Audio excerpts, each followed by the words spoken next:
Antônio, mamãe disse que não pode, hein? O que você vai fazer? Não pode.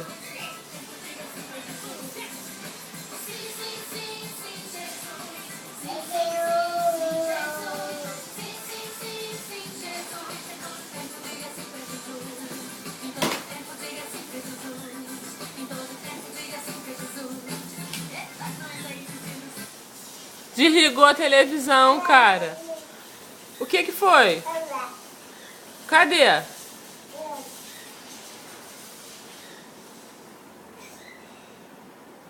Não vou ligar mais, não. É, cadê? Foi você que desligou.